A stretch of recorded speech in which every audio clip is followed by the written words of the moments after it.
Okay, hello to all the Patreon members. This is a tutorial on how to get started with Pro Tools. Now, I'm somewhat winging this, and this might be a little meandering because I haven't planned this out too much in advance, but I'm going to take you through the most important things that you need to know with Pro Tools. It's not going to be an exhaustive examination of the software because that would be too overwhelming. So we're just going to go over the main things that you need to know to get started with the software, get some audio into it, get recording. But for now, let's just get started with the basics. So, right, here's my desktop. I'm just going to open Pro Tools. Now, while it fires up, this is Pro Tools 11. I'm way back on 11, which is a couple of versions ago. But all the variations of software, all the variations of Pro Tools will be essentially the same. The dialog boxes might look a bit slightly different, or the graphics may be a tiny bit different, but essentially it's the same. Now, when you start, you'll probably have this quick start dialog box come up. And it could be set to any one of these three tabs, depending on what you last had open when you started. If it doesn't come up, it's because you deselected this, and you'll have to go into a preference and reselect that. You don't need this dialog box to start. You can go to File, New, and then you can choose either blank, recent, or you can open a specific session. But let's start with the dialog box because it's probably going to come up when you start out. So let's look at the first tab. Now, create blank session is exactly what you expect that to be. You're starting completely from scratch with a new session. Now, the thing to take a look at here is this little drop-down menu here. And this is session parameters, as you can see. Now, there are a few things that you need to really pay careful attention to here, and really I'm just going to suggest some settings, and really you can't go wrong with these because they're industry standards. So for starters, let's look at file type. We've got WAV or AIFF. Now, either is fine, but really becoming more and more common these days is WAV files. I always use WAV files just because everyone's familiar with them. So stick to WAV. BWF is a sort of nomenclature from years ago, so you can not worry about that. But essentially what you're looking at here is the WAV, the WAV format. And that's the format that the audio gets saved in its sort of rawest state. I would suggest using WAV, okay? Bit depth. I'm going to straight up tell you, use 24-bit. 16-bit is fine, as is 32-bit float.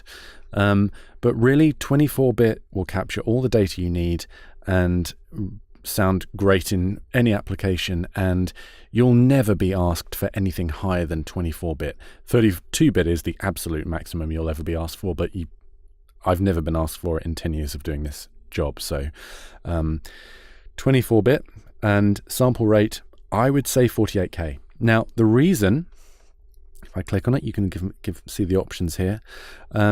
Your options may differ based on the interface that you're using, but I have everything up to 192K.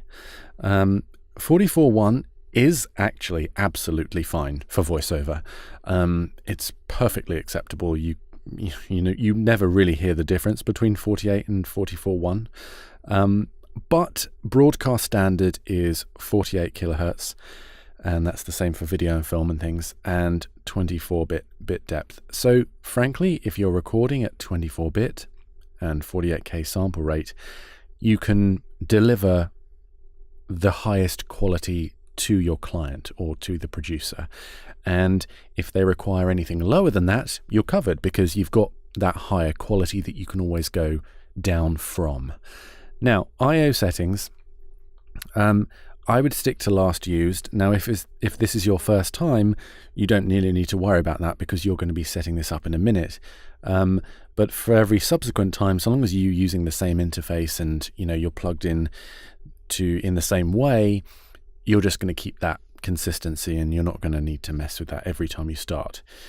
Okay, so that's when you're setting up a blank session, and we'll get to that in a minute. Now, recent session, I've just got 2 old sessions here on the right hand side because I unplugged my hard drive. These are the last used sessions, and there's probably, I don't know, sort of 10 or so. The last 10 sessions will populate in here. So that's a quick way of accessing previous sessions if you need to do that, and then you can just click OK and go into it. Bear in mind, if you're using an external hard drive and you fire up Pro Tools and it can't find them, it essentially clears them, which is why this is pretty much empty for me. And then open session is pretty much what you think. If you click on OK, you'll then get your open dialog box, your where you're going to look on your computer to find where previous sessions are saved, and you can just open it that way, and you'll just open your Pro Tools session that way. So we're going to start from scratch. So I'm going to go up to create blank session, and my parameters are 24-bit, 48K, and IO is already set up, so I don't need to worry about that. And like I say, if you don't see this, there's a little drop down here, and then we're going to go OK. So it's going to ask where I want to save this session. So I'm going to put it on the desktop. Patreon test. Press save. And here we are with our Pro Tools window. Now, we've essentially got 2 windows opened right now, but our main one is this one here. So I'm going to drag that out so that we can see it in its entirety.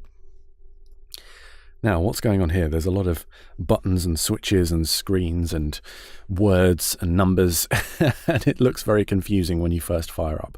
But don't worry, we don't have to look and examine all these buttons to get going. We just need to know the critical ones and the critical areas of the screen to focus on so that we know what we're recording is right and that it sounds good. Okay, so first let me take you through this page. Now, this dark grey area here is where we're going to have all of our track information and all of eventually the plugins that are going to manipulate the sound to sound good.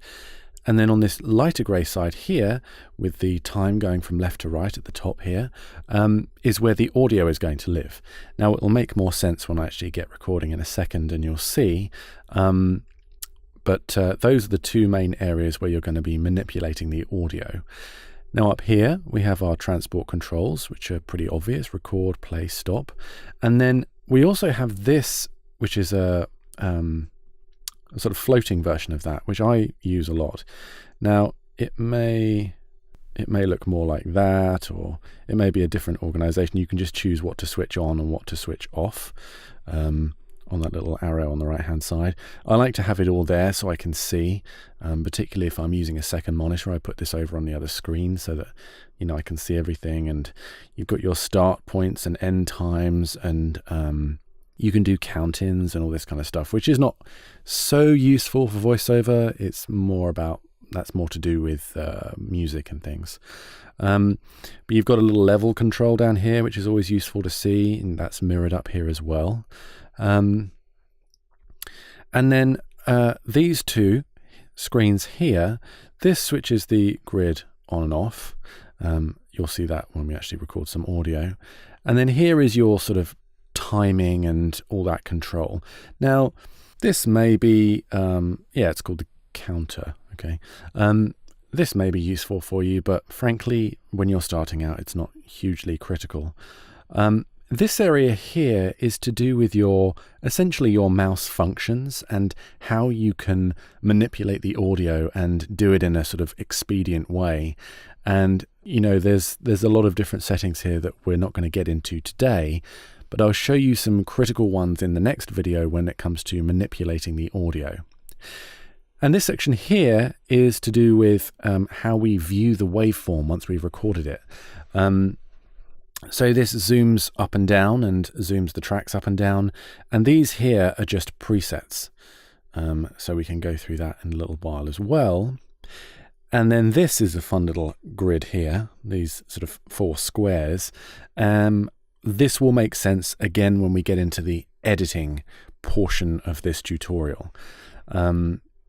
So that's the basic layout of this screen. And to access this, if it's not showing, just go to Window and choose Edit. because that's what we're looking at right now, the edit window. Okay, let's get recording some audio. But before we begin, we have to make sure that the audio that's coming into our computer is being recognized by Pro Tools. So the first thing we do is we click on Setup and we go to Playback Engine. Now the Playback Engine itself needs to be your audio interface, which you should have already set up. Mine is the Apollo, so that's that. I've got that selected there. If you're using another interface, it should be listed there, assuming you've installed it and you've got the drivers working and everything. And you have a few other options here. These are the built-in inputs because I'm on a Mac and laptop right now. And Pro Tools Aggregate, we don't need to get into that right now. So you just need to have your interface selected there. Now, hardware buffer. This is an interesting option here. Now, if you select the arrow, you can see there are ever-increasing numbers and different settings that you can choose. Now, the higher the number, the more stable your computer will be. And that means it's not going to crash, or it's less likely to crash. It's less likely to skip or jitter or anything like that. And that means, and the reason for that is that it gives the computer time to think about everything before it plays you the audio. Now, the problem with that is that if you're recording and you're listening to yourself coming back from Pro Tools, that can introduce a delay. So if you find that you're speaking and there's a little echo and it's distracting, it may be that your buffer size is too high. So when you're tracking, so when you're recording the actual audio down, you may want to drop this down to 128. And then once you finish recording, if your computer, you're finding it's struggling a little bit, you may want to push that all the way up to 1024. And that will make sure that your computer is a bit more stable. I compromise on 256 because I don't listen to myself when I'm recording anyway, and that seems to do the trick. You don't have to worry about all these other settings right now. I think on other versions of Pro Tools, higher, more newer versions, I'm not sure if you have this option to adjust the buffer. But if you don't, I wouldn't worry about it because really I set and forget it. Okay. Now, finally, before we can begin, I also want to check out the I/O. So again, click up on Setup, click on I/O, and then you'll see across here we've got our input, output, and our bus settings. Now really, input and output is the crucial thing here. Now you can see here that it recognizes that I'm using my Apollo Thunderbolt, and it lines up the Pro Tools tracks with the inputs and outputs on essentially my box that I've plugged everything into. So if for any reason this is messed up and it doesn't align with what your device is saying, I would just recommend clicking default and it'll fix it all. It knows that you've got an Apollo or whatever yours is, and it knows what it should be. So clicking default will reset everything, and track 1 will be corresponding with input 1 on your device, and so on and so forth. Same for the output. Yeah, I'm not going to go into too much with this because it can be a little confusing, but that's one thing to check to make sure.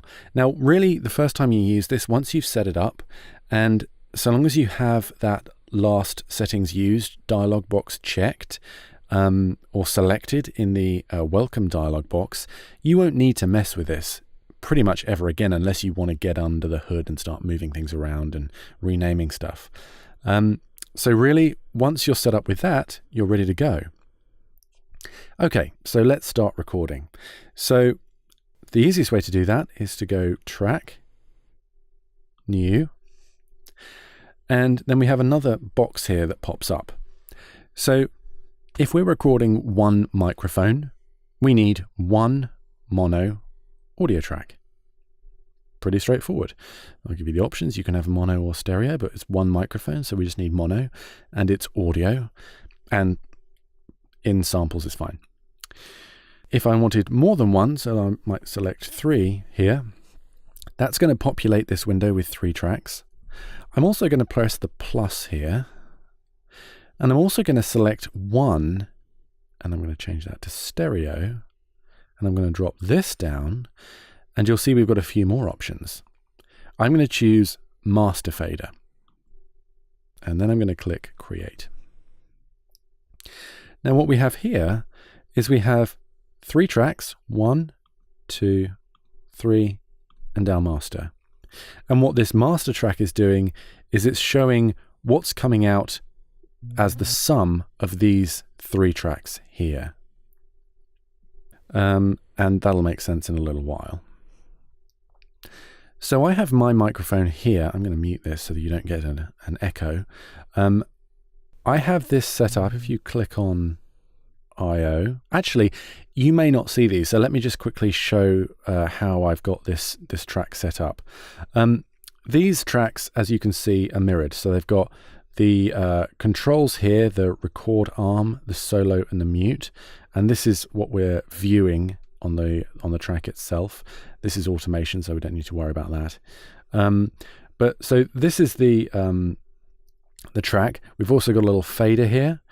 We've got insert points here, which is where we put our effects and our plugins and things like that. And I've also got the sends visible. And the final little section here is our I/O. So if yours looks different to this, just go to track. View, edit window views. And then this is what I have selected. Inserts A to E, sends A to E, I/O. I've also got the track color selected too.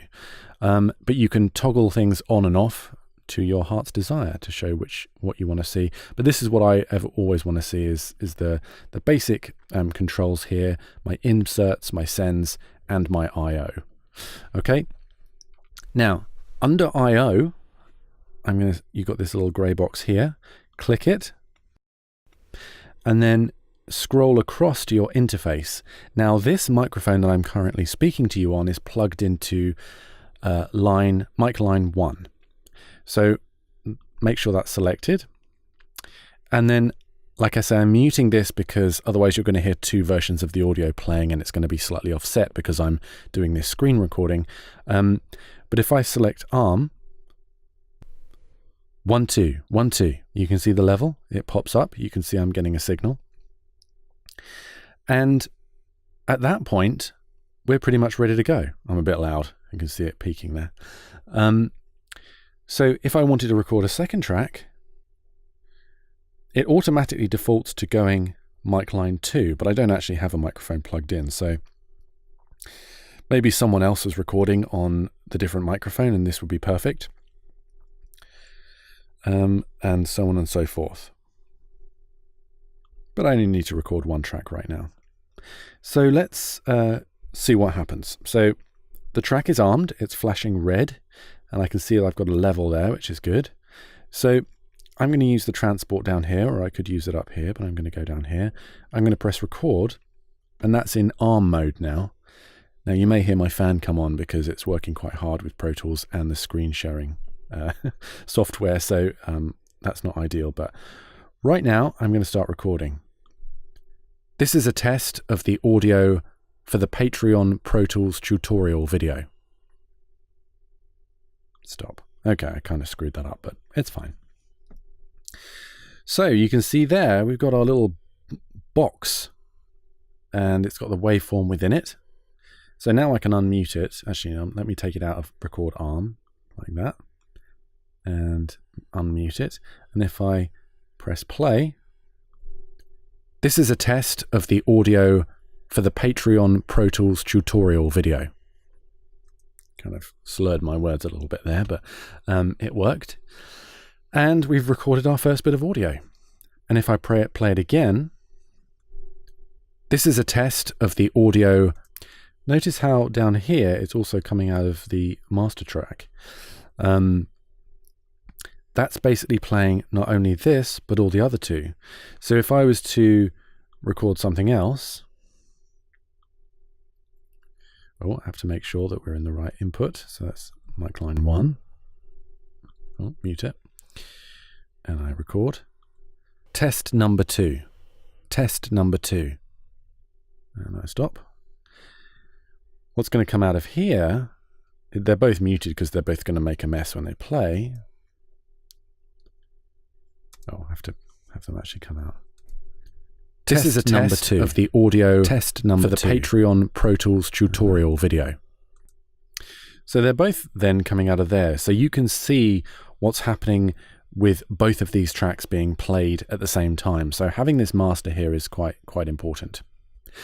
All right, so that is opening up Pro Tools, starting a new session, a basic guide to the orientation of the edit window, and how we set up our playback engine and route our I/O, and then how we actually record audio into the edit window and go from there. So the next video will be to do with manipulating this once it's here by use of plugins, and also how we can use some of the tools up here to zoom around and edit this audio and cut it up and move it around.